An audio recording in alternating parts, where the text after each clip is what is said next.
नमस्कार, city Varanasi live में आप सभी का स्वागत है। मैं हूं ममता चौरसिया। आइए नजर डालते हैं आज के मुख्य समाचारों पर। दाल मंडी में रविवार को पीडब्ल्यूडी का हथौड़ा चला। 3 मंजिले मकान पर कार्रवाई हुई, जिसपे मकान के निचले तल पर स्थित कटरे के दुकानदारों ने विरोध जताया। दाल मंडी में रविवार को दोपहर उस समय हड़कंप की स्थिति दुकानदारों में फैल गई, जब देखते ही देखते भारी फोर्स के साथ पीडब्ल्यूडी की टीम वहां पहुंच गई। इस दौरान कई दुकानदार संग क्षेत्रीय नागरिकों से थोड़ी बहसा-बहसी भी हुई, लेकिन फोर्स की मौजूदगी में अधिकारियों के निर्देश पर पीडब्ल्यूडी के कर्मचारियों ने लाल रंग से उस स्थान तक निशान लगाना शुरू कर दिया जहां तक उन्हें तोड़ना है। इसके पूर्व पीडब्ल्यूडी की टीम कोई कार्यवाही करती, दुकानदारों ने इस बात पर आपत्ति जाहिर की कि 10 नवंबर तक प्रशासन ने दाल मंडी चौड़ीकरण से संबंधित सभी कार्यों को रोक दिया है। वहीं फोर्स के साथ पहुंचे अधिकारियों ने स्पष्ट किया कि वे फिलहाल उन्हीं दुकानों पर निशान लगाएंगे जिनके मकान मालिकों ने चौड़ीकरण की जद में आए अपने मकान की रजिस्ट्री कर दी है। वहीं दुकानदारों का आरोप रहा कि इस बारे में न तो प्रशासन ने उन्हें कोई जानकारी दी और न ही मकान मालिक ने इस संबंध में सूचित किया है। दूसरी ओर अधिकारियों ने लाल निशान लगाए जाने के बाद चौड़ीकरण की जद में आए दुकानदारों को ताकीद किया वे जल्द से जल्द अपना सामान हटाकर स्वयं अपनी दुकान तोड़ ले, अन्यथा प्रशासन द्वारा तोड़े जाने का उनसे हर्जाना भी लिया जाएगा। वहीं कई दुकानदारों ने इस बात पर अनभिज्ञता जाहिर की कि मकान मालिक ने चुपके से सरकार के पक्ष में रजिस्ट्री कर दी, वहीं उनसे दिसंबर तक का किराया भी ले लिया है। उन्होंने यह भी आरोप लगाया कि दुकानदारों को इस संबंध में किसी प्रकार की कोई नोटिस भी नहीं दी गई। वहीं अधिकारियों का कहना था कि वे मकान मालिक जिन्होंने अपने कागजात दिखाकर रजिस्ट्री कर दी, वो केवल उन्हीं से मतलब रखेंगे। उनके यहाँ कौन किराएदार है और उनके बीच क्या तय हुआ है, उनसे कोई मतलब नहीं है। हमारी ऐसी एक्टिविटीज़ हैं जो तंग रोड की वजह से नहीं हो पा रही थी। इम्पोर्टेंट जो कनेक्टिविटी है, ट्रैफिक है, इम्पोर्टेंट होटल्स जो हैं, हॉस्पिटैलिटी सेक्टर है, उसको ग्रोथ को बढ़ावा मिलेगा।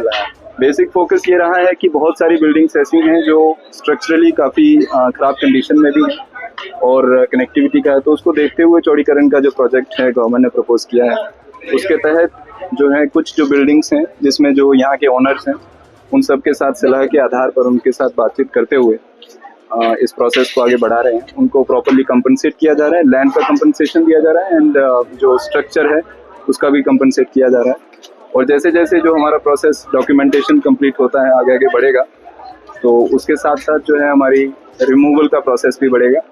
धीरे धीरे यहाँ से रिमूवल भी जो है काफ़ी मुश्किल रहेगा क्योंकि तंग गली है, तो उसको एक स्टेजेस और एक फेज्ड वे में हम उसको प्रोसीड करेंगे। पत्र में वो किराएदार अपना दिए हुए हैं, मैंने कुछ ऐसा नहीं दिया है। किराएदार दिए कि भाई मुझे मुआवजा उस तरीके का जो हम लोग खाली करेंगे तो किराएदारों को भी मिलना चाहिए। आज रजिस्ट्री हुए कितना दिन? आज रजिस्ट्री हुए 4 दिन हो गए, 4 या 5 दिन हो गए। मिले तो मुझे 1 करोड़ मिले हैं। पूरे मकान का 1 करोड़ पूरे मकान का नहीं मिला है। जितना वो ध्वस्तीकरण में जा रहा है उस हिसाब से उस मुआवजे का डबल करके सरकार ने उन्होंने चौड़ीकरण का निकाल के जो मुआवजा बनता है उस हिसाब से उन्होंने सबके अकाउंट में उस वैलिडिटी के हिसाब से उन्होंने मुआवजा का पैसा निकाल के दिया है। और आश्वासन ये भी दिया था सर ने कि जब समय हो जाएगा तो उसके बाद हम समय देंगे कुछ दिन के लिए कि अपने आप किराएदारों को खाली कर दें। ठीक है, तो इसलिए हम लोग आज यहाँ हैं कि सर से रिक्वेस्ट किए हैं कि हमको समय कुछ हमारे किराएदारों को दिया जाए जिससे कि वो अपने समय से खाली कर सके। रामनगर क्षेत्र में पेयजल की समस्या को लेकर लोगों ने चक्का जाम किया। रामनगर क्षेत्र में पेयजल संकट से परेशान ग्रामीणों का गुस्सा रविवार को फूट पड़ा। पानी की समस्या और प्रधानपति के दुर्व्यवहार से नाराज ग्रामीणों ने दुर्गा मंदिर पंचवटी मार्ग पर चक्का जाम कर दिया। जाम लगते ही मुख्य मार्ग पर वाहनों की लंबी कतारें लग गईं और आवागमन पूरी तरह से ठप हो गया। ग्रामीणों का आरोप था कि क्षेत्र के कई इलाकों में कई दिनों से पेयजल आपूर्ति बंद है, जिससे लोगों को पीने के पानी के लिए भारी दिक्कतों का सामना करना पड़ रहा है। इस दौरान आक्रोशित लोगों ने नगर निगम और प्रधानपति के खिलाफ नारेबाजी की। कि भाई कल संझा के भी पानी नहीं आयल, इतनी बार भी पानी नहीं आयल। हमार लड़का जात रहा ना आए तो कहला से कि भैया पानी चालू कर दा तनी, तो कहला कि मशीन बिगड़ गल है। मशीन बिगड़ गल है, कुल मिला लपट के हमारे लड़का अकेले रहा, कुल मिला लपट के ओके मारे लगलन है।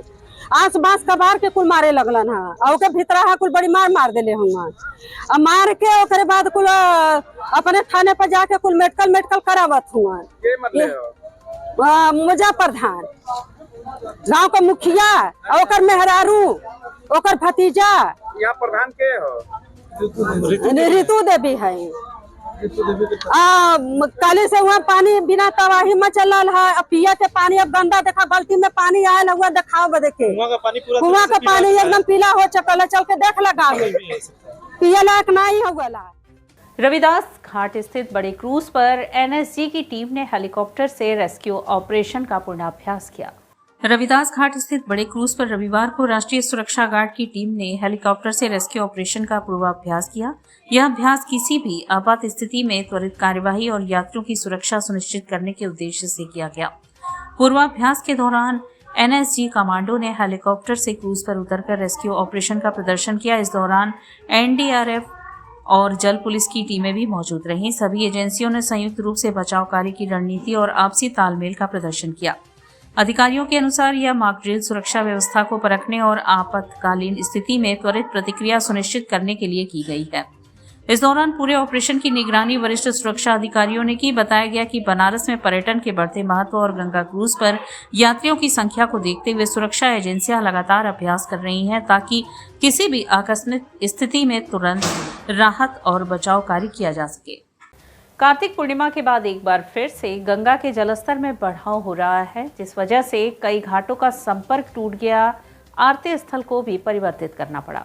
कार्तिक पूर्णिमा के बाद एक बार फिर गंगा के जलस्तर में बढ़ाव देखने को मिला। स्थानीय लोगों का कहना है कि आज से 13 साल पहले ऐसा हुआ था कि कार्तिक पूर्णिमा के बाद गंगा का जलस्तर बढ़ा हो और घाटों का आपस में संपर्क टूटा हो। गंगा जी में आरती स्थल को भी 5 से 7 फीट पीछे किया गया और घाटों का आपसी संपर्क टूट जाने के कारण मान महल घाट से मीर घाट होते हुए विश्वनाथ मंदिर जाने वाले रास्ते में गंगा से होकर यात्री जाते दिखे और ऊपर बनी बाउंड्री पर चढ़कर जाते दिखे। वहीं घाट पर पंडा ने अपनी चौकी की भी ऊपर की तरफ शिफ्ट करना शुरू कर दिया है। सर ऐसा तो पहली बार हुआ है कि जैसे कार्तिक पूर्णिमा के बाद दीपावली के ठीक बाद गंगा का जलस्तर ऐसा इतिहास में पहली बार हुआ है कि आरती की जो लोकेशन है स्थान वो 7 से 8 फीट पीछे आया है। तो हम लोग के रहते तो ये पहली बार हुआ है कि कार्तिक पूर्णिमा के ठीक बाद गंगा जी का जलस्तर ऐसे तुरंत बढ़ा हो। इससे क्या क्या परेशानियां हो रही हैं? भैया परेशानी वही हो रही है जैसे कि घाट की कनेक्टिविटी जो चालू हुई थी 10-15 दिन पहले थोड़े तो वो कनेक्टिविटी फिर से कट गई है। लोग घाट वॉक जो चालू हुआ था 1-2 हफ्ते पहले से कि सिल्ट वगैरह हटाया गया था और घाट से आने जाने का मार्ग जो था शुरू हुआ था वो वापस ब्लॉक हो रहा है धीरे धीरे। सिगरा थाना क्षेत्र में लहरतारा ओवरब्रिज के नीचे पुलिस और बदमाशों के बीच मुठभेड़ हुई। पुलिस पर फायरिंग के बाद जवाबी कार्रवाई में एक बदमाश घायल हो गया। शनिवार देर रात सिगरा थाना क्षेत्र में लहरतारा ओवरब्रिज के नीचे पुलिस और बदमाशों के बीच मुठभेड़ हो गई। जानकारी के अनुसार पुलिस को बदमाशों के आने की सूचना मिली थी, जिसके बाद थाना प्रभारी संजय मिश्रा और रोडवेज चौकी प्रभारी कुमार गौरव सिंह ने टीम के साथ घेराबंदी की। रोके जाने पर बदमाशों ने पुलिस पर फायरिंग शुरू कर दी। पुलिस ने जवाबी कार्रवाई की, जिसमें आसिफ नामक बदमाश के दाहिने पैर में गोली लगी, जबकि उसका साथी मोहम्मद जिशान भागने की कोशिश में पुलिस के हत्थे चढ़ गया। दोनों बदमाश जनपद बिजनौर के रहने वाले बताए जा रहे हैं। घायल बदमाश को पुलिस ने इलाज के लिए अस्पताल में भर्ती कराया, जहां उसका उपचार जारी है। पुलिस के अनुसार बदमाशों के खिलाफ पहले से ही सिगरा थाने में धारा 123, 318, 303 बीएनएस के तहत मामला दर्ज था। घायल बदमाश की पहचान आसिफ पुत्र जमीर निवासी ग्राम रेहरा पोस्ट हमीरपुर दीपा थाना हमीरपुर दीपा जनपद बिजनौर के रूप में हुई है, जबकि उसका साथी मोहम्मद जिशान पुत्र मोहम्मद हनीफ निवासी हरि सिंह का भोगला थाना रायपुर बिजनौर का रहने वाला है। दोनों बदमाश वाराणसी सहित आसपास के जिलों में जहर खुरानी, टप्पेबाजी और अन्य आपराधिक वारदातों में शामिल रहे। पुलिस इनकी क्राइम हिस्ट्री खंगाल रही है। फॉरेंसिक टीम के साथ पहुंचे एसीपी चेतगंज मुठभेड़ की सूचना मिलते ही एसीपी चेतगंज डॉक्टर ईशान सोनी मौके पर पहुंचे। इसके अलावा फॉरेंसिक टीम ने भी घटनास्थल पर पहुंचकर साक्ष्य संकलन की कार्रवाई की। घटना के बाद इलाके में सुरक्षा बढ़ा दी गई है और पुलिस अन्य संभावित ठिकानों पर भी छानबीन कर रही है। कल शाम 8 नवंबर 2025 को चेकिंग की जा रही थी। उक्त चेकिंग के दौरान जरिए मुखबिर एक सूचना मिली कि थाना सिगरा पर पंजीकृत मुकदमा अपराध संख्या 436/25 में जो वाहन जो ऑटो प्रयोग हुआ था वो सनबीम लहरतारा से सिगरा की तरफ आते हुए दिखाई दिया है। इसी के क्रम में चेकिंग की गई। जब वाहन को इंटरसेप्ट करने का प्रयास किया गया तो वाहन चालक द्वारा ऑटो को मौके से लेकर फरार होने का प्रयास किया गया। जब घेराबंदी की गई तो वाहन चालक द्वारा पुलिस के ऊपर फायरिंग की गई। आत्मरक्षा और जवाबी फायरिंग में पुलिस के द्वारा फायर किया गया, जिसमें से एक व्यक्ति जिनका नाम बाद में प्रकाश में आसिफ करके आया है, उनके पैर में गोली लगी है और उनके साथ जो व्यक्ति मौके पर थे वो मौके से गिरफ्तार हुए हैं। इन लोगों के कब्जे से मुकदमे में जो भी इनके साथ जो कुछ हेर पुरानी करके जो उन्होंने टप्पेबाजी की थी, चोरी किया था, वो सारा माल लगभग 100% उसमें बरामद किया गया है। इस घटना में मुकदमा पंजीकृत करके अग्रिम विधि कार्रवाई। कितने के माल बरामद हुआ होगा लगभग? देखिए, उसका इवैल्यूएशन हम लोग करा रहे हैं, पर इसमें एक सोने की चेन, लॉकेट, करदनी, गुड़िया, ये सब चीज़ें बरामद की। स्वामी हरसेवानंद पब्लिक स्कूल जगतगंज शाखा में वार्षिक खेलकूद समारोह का शुभारंभ हुआ। स्वामी हरसेवानंद पब्लिक स्कूल जगतगंज का वार्षिक खेलकूद समारोह रविवार को बनपुरवा रमना स्थित विद्यालय के क्रीड़ांगण में उत्साहपूर्वक प्रारंभ हुआ। कार्यक्रम का शुभारंभ मुख्य अतिथि एवं विद्यालय समूह के प्रबंधक श्री प्रकाश ध्यानानंद जी ने स्वामी हरसेवानंद जी महाराज के चित्र पर माल्यार्पण एवं दीप प्रज्वलन से किया। अपने प्रेरक उद्बोधन में प्रकाश ध्यानानंद जी ने कहा कि खेल जीवन में अनुशासन, एकाग्रता और टीम भावना का विकास करते हैं।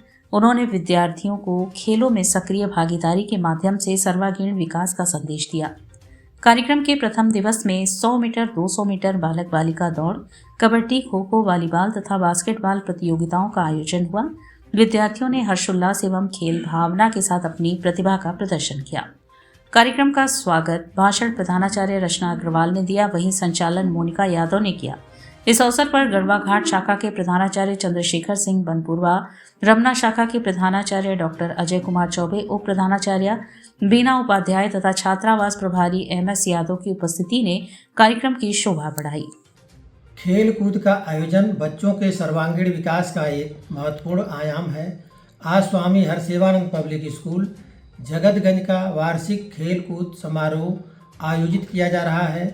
कबड्डी, खो खो, वॉलीबॉल, बास्केटबॉल जैसे खेल में बच्चे उत्साहपूर्वक भाग ले रहे हैं। मैं इन सभी खिलाड़ियों के उत्कृष्ट प्रदर्शन हेतु शुभकामनाएं देता हूं। काशी के 88 वर्षीय CA श्री नारायण खेमका ने एशिया मास्टर्स एथलेटिक चैंपियनशिप में 1 रजत व 1 कांस्य पदक पर जीत हासिल की। उम्र को मात देकर श्री खेमका ने काशी का नाम रोशन किया। 88 वर्ष की आयु में भी अदम्य जज्बे, अनुशासन और आत्मविश्वास का परिचय देते हुए CA श्री नारायण खेमका ने 23वीं Asia master athletic championship Chennai में 5 से 9 नवंबर को आयोजित में शानदार अविस्मरणीय प्रदर्शन किया। आयोजन में 24 देश के 6000 प्रतिभागियों ने हिस्सा लिया। इन्होंने 85 प्लस की उम्र में 400 मीटर दौड़ में रजत पदक और 200 मीटर में कांस्य पदक जीतकर भारत और काशी का मान बढ़ाया। श्री नारायण खेमका, जिन्होंने राष्ट्रीय स्तर पर भारत विकास परिषद से जोड़कर बहुत से उत्कृष्ट समाज सेवी कार्यों को अंजाम दिया है, जिसमें शहर में नदेसर में विवेकानंद जी की मूर्ति व GHP मॉल के सामने रानी झांसी की मूर्ति स्थापित करने में मुख्य संयोजक की भूमिका निभाई। उनकी यह ऐतिहासिक उपलब्धि यह साबित करती है कि उम्र एक संख्या है, दृढ़ संकल्प हो और मन में जोश हो तब हर लक्ष्य प्राप्त किया जा सकता है। श्री खेमका ने समाज को एक जबरदस्त संदेश दिया कि जीवन में ऊर्जा और प्रेरणा कभी कम नहीं होती, बल्कि अनुभव के साथ और गहराई प्राप्त करती है। प्रख्यात अंतर्राष्ट्रीय धावक नीलू मिश्रा के सहयोग और मार्गदर्शन से ये संभव हो सका। खेल जगत, समाज सेवी संस्थाओं और विशिष्ट नागरिकों ने श्री खेमका को इस उत्कृष्ट उपलब्धि के लिए हार्दिक बधाई दी। उनकी सफलता न केवल भारत के लिए गौरव का विषय है, बल्कि हर आयु वर्ग के लोगों के लिए अथक परिश्रम, समर्पण और देशभक्ति की प्रेरणा भी देता है। उनके इस उपलब्धि के लिए वाराणसी CA समाज, मारवाड़ी समाज व भारत विकास परिषद के सदस्यों ने उनका जबरदस्त स्वागत किया। स्वागतकर्ता में उनका पूरा परिवार, संजीव खेमका, मित्रगण, ब्रह्मानंद पेशवानी, महेश मंगलानी, कैलाश श्री परिषद से कौशल शर्मा, प्रदीप चौरसिया, राकेश मिठा, कमल गोयनका व गुरुधाम समिति के संजीव शाह, मनीष शाह, राजेश अग्रवाल इत्यादि शहर एवं समाज के प्रतिष्ठित लोग मौजूद थे। संपूर्णानंद संस्कृत विश्वविद्यालय में 5 दिसंबर तक चलने वाले मिशन शक्ति कार्यक्रम का उद्घाटन हुआ। संपूर्णानंद संस्कृत विश्वविद्यालय वाराणसी में रविवार को मिशन शक्ति के विशेष अभियान का उद्घाटन किया गया।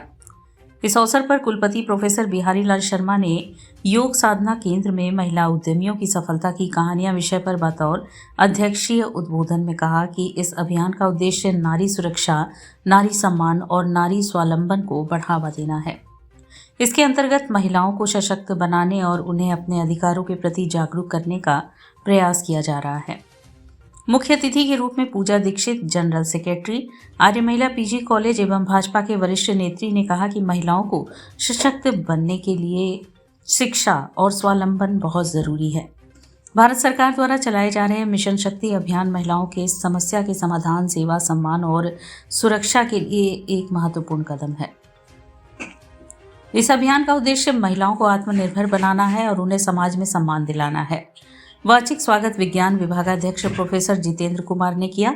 समन्वयक प्रोफेसर विद्या कुमारी चंद्रा, विभागाध्यक्ष आधुनिक भाषा एवं भाषा विज्ञान विभाग ने कार्यक्रम का संचालन करते हुए इस अभियान के तहत 5 दिसंबर 2025 तक विभिन्न कार्यक्रमों को आयोजन के संबंध में विस्तार से बताते हुए कहा कि जिनमें महिला सशक्तिकरण, सुरक्षा, सम्मान और स्वावलंबन पर केंद्रित कई कार्यक्रम शामिल हैं।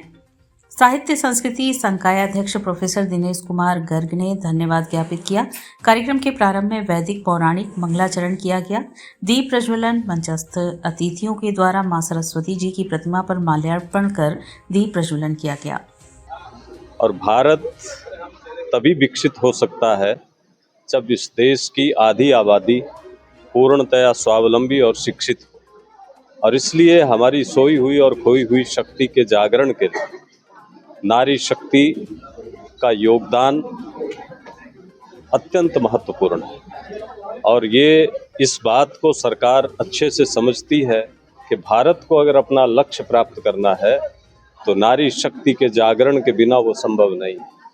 इसलिए हमें हर तरह से अपने समाज की कुरीतियों को, कुनीतियों को, बुराइयों को तोड़ते हुए नारी शक्ति के जागरण में अपना अहम योगदान देना चाहिए, जिससे भारत विकसित हो सके। सरकार का अहम कदम है कि हर बच्ची, हर महिला को घर घर तक उसको सुरक्षा प्रदान करना।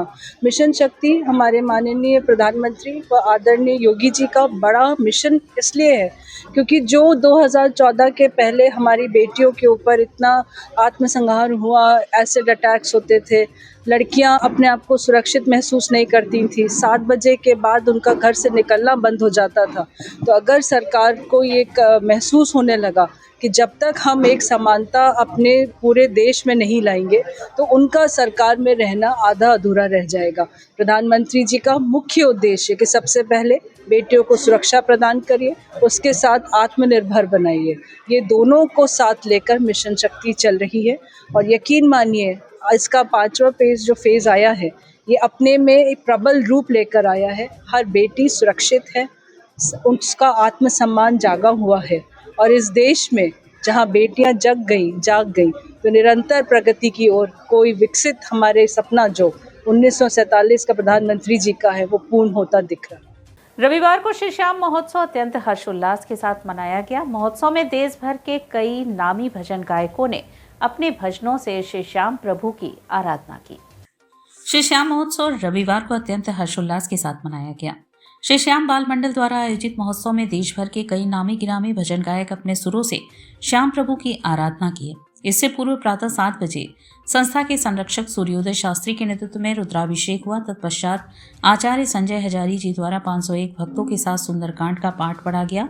दोपहर 12:30 बजे गजरा उत्सव कृतिका अग्रवाल, मंजू शर्मा, प्रियंका शर्मा, उषा शर्मा, अनिता शर्मा, स्मिता लोहिया, श्रद्धा अग्रवाल, अंजू सर्राफ के नेतृत्व में समाज की महिला संगठन मारवाड़ी युवा मंच गंगा, वरुणा, अन्नपूर्णा, विदिशा, उदया मारवाड़ी महिला संगठन की पदाधिकारी द्वारा सज धज कर नाचते गाते प्रभु को गजरा पहनाया, निशान चढ़ाया और प्रभु को 56 भोग चढ़ाया। भक्तों में वितरण किया गया और मंगल गीत गाए। तत्पश्चात मुख्य अतिथि समाज सेवी राजेंद्र गोयनका, स्वागत अध्यक्ष ओम प्रकाश मित्तल, विजय मोती, अजीत जैन, नवीन रोंगटा ने दीप प्रज्वलित कर कार्यक्रम का शुभारंभ किया। स्थानीय मंडल श्री श्याम बाल मंडल के कोषाध्यक्ष पवन शर्मा ने गणेश वंदना से भजन का शुभारंभ किया। बाहर से आए कलाकार जयपुर के प्रख्यात भजन गायक दादा कुमार नरेंद्र, नवीन शर्मा, कार्तिनेय शर्मा, रोहित शर्मा, भवानी चौहान, कोलकाता से संजू शर्मा, फतेहाबाद नरेश नरसिंह, वाराणसी के कृषि दादीजी सहित स्थानीय मंडल श्री रानी सती श्याम भक्त मंडल, श्री श्याम मंडल, श्री श्याम बाल मंडल के कलाकारों ने एक से एक बढ़कर भजनों का रसपान भक्तों को कराया। भजनों पर महिलाएं पुरुष बच्चे झूमते गाते रहे। कोलकाता से आए कारीगरों द्वारा स्वदेशी सफ़ेद फूलों से पत्तियां व लकड़ियां, श्वेत कपड़ों से भव्य सजावट के साथ स्वदेशी फूलों से प्रभु की अलौकिक झांकी सजाई गई, जिसमें सिंहासन पर प्रभु विराजमान हुए। साथ ही दुर्गा जी, गणेश जी, शंकर जी, हनुमान जी भी विराजमान हुए। श्याम श्याम रटे जा, जीवन सफल हो जाएगा। चारों तरफ श्याम जी का नाम गूंज रहा है। अभी सुंदरकांड पाठ खत्म हुआ है और भजनों की श्रृंखला शुरू हुई है। चारों तरफ वातावरण श्याममय हो रखा है। काशी वासियों का तहे दिल से धन्यवाद कि 42 उत्सव में आकर के बाबा के उत्सव को सफल मना रहे हैं और आशा करते हैं कि ऐसे ही हमेशा हमको बालमंडल को सेवा करते रहें। घाट संध्या के प्रथम चरण में गुरु एम ललिता एवं सोनी के निर्देशन में कुचिपुड़ी नृत्य की प्रस्तुति हुई। द्वितीय चरण में कोलकाता से पधारी कलाकार आद्रेजा कुंडू का ओडिसी नृत्य हुआ। मार्गशीर्ष के कृष्ण पक्ष की चतुर्थी तिथि में आंध्र प्रदेश से पधारे कलाकारों ने कुचिपुड़ी एवं कोलकाता से पधारी युवा कलाकार आद्रेजा कुंडू ने उड़ीसा का प्रसिद्ध शास्त्रीय नृत्य ओडिसी की अद्भुत, अलौकिक एवं अप्रतिम प्रस्तुति नृत्यांजलि के रूप में मां गंगा को समर्पित किया।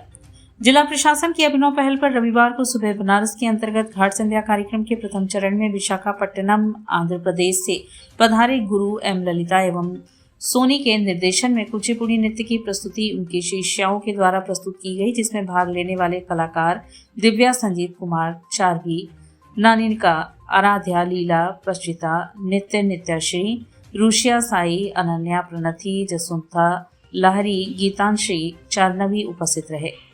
द्वितीय चरण में कोलकाता से पधारी युवा कलाकार आद्रेजा कुंडू ने ओडिसी नृत्य का शुभारंभ गुरु ब्रह्मा, जिसके अंतर्गत केतु, चरना, मोहापात्रा एवं दर्शकों से आशीर्वाद हेतु प्रणाम, तत्पश्चात श्वेता कमला, इसके अंतर्गत राम और रावण के युद्ध का विवरण, जयरिषद नृत्य चाणक्य वर्णन के अंतर्गत नवरस एवं नृत्य का समापन दुर्गा स्तुति, जिसमें मां दुर्गा के 9 रूपों का अद्भुत वर्णन नृत्य के माध्यम से किया गया। कलाकारों ने पदलय, ताल, अंग संचालन एवं भावपूर्ण मुद्राओं के माध्यम से दर्शकों के हृदय को भावविभोर किया। कलाकारों को प्रमाण पत्र पंडित दिनेश्वर पति त्रिपाठी, गुरु कल्याणी भव्या हैदराबाद, योग गुरु पंडित विजय प्रकाश मिश्र, मनीष शर्मा, रविकांत मिश्रा, रैन मिश्रा, वंदना सिंह ने प्रदान किया। धन्यवाद ज्ञापन श्याम कुमार केसरी ने किया। कार्यक्रम का संयोजन सुबह बनारस के सचिव एवं संस्थापक डॉक्टर रत्नेश वर्मा ने किया। कार्यक्रम का सफल संचालन सीमा केसरी ने किया। इस अवसर पर भारी संख्या में दर्शकगण उपस्थित रहे।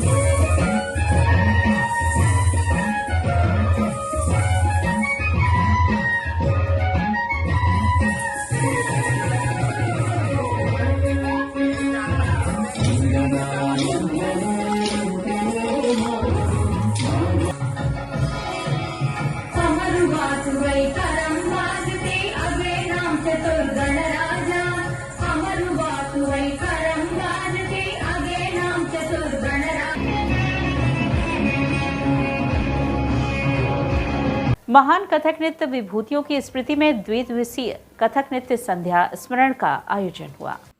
शनिवार को मुरारीलाल मेहता प्रेक्षागृह में कथकाश्रय आचार्य पंडित सुखदेव महाराज सांस्कृतिक न्यास द्वारा बनारस घराने की महान कथक नृत्य विभूतियों की स्मृति को समर्पित द्विदिवसीय कथक नृत्य संध्या स्मरण के प्रथम चरण का शुभारंभ हुआ, जिसका विधिवत उद्घाटन प्रख्यात तबला वादक पंडित पूरण महाराज एवं ओडिशा में कार्यरत डीआईजी पारुल गुप्ता, पंडित कमलेश्वर मिश्र एवं डॉक्टर अजीत सहगल द्वारा दीप प्रज्वलित कर हुआ। साथ में वैदिक विद्वानों द्वारा वैदिक मंत्रोच्चार से कला साधनों के प्रति मंगल कामना अर्पित की गई। अतिथियों का स्वागत किया गया। न्यास के निदेशक विशाल कृष्ण ने इस अवसर पर कथकाश्रय न्यास द्वारा कला ऋषियों की स्मृति में नटराज पंडित गोपी कृष्ण सम्मान पंडित दीपक महाराज को प्रदान किया गया और नटराज पंडित मोहन कृष्ण सम्मान पंडित पीयूष चौहान एवं प्रीति शर्मा को प्रदान किया गया। कथकाश्रय न्यास द्वारा प्रशिक्षित युवा कलाकारों द्वारा प्रस्तुत कथक नृत्य की अंजलि दी गई, जिसमें सहभागी कलाकार रहे सुश्री अनन्या बर्नवाल, नव्या चौरसिया, सुश्री संस्कृत शर्मा, सुश्री रितिका बोहरा, वर्णा कोहली, सेन गुप्ता, रौनक श्रीवास्तव, अमन पांडे ने शिव वंदना से आरंभ करते हुए पारंपरिक कथक नृत्य को साकार किया। द्वितीय प्रस्तुति रही वसुंधरा शर्मा द्वारा कथक नृत्य की, जिनके साथ तबले पर संगत रही आनंद कुमार मिश्र की एवं गायन में सहभागिता रही गौरव मिश्र की तथा सितार पर साथ दिया संदीप नियोगी ने। नृत्य का आरंभ हुआ काली स्तुति पर भक्तिपूर्ण भाव से, जिसके बोल थे माता काली के। इसके उपरांत पारंपरिक कथक के अंतर्गत लय ताल से सभी लोग रसयुक्त हुए। इसके उपरांत प्रथम चरण को पूर्णता प्रदान करने के लिए मंच को समृद्ध किया प्रख्यात कलाकार पंडित दीपक महाराज, जिन्होंने अपने कथक नृत्य से सभी को मंत्रमुग्ध कर दिया। समस्त कार्यक्रमों का संयोजन रहा विमला मिश्रा का एवं सह संयोजन रहा पंडित श्याम कुमार मिश्रा एवं पंडित रवि किशन मिश्र का। संचालन किया डॉक्टर पितेश आचार्य द्वारा।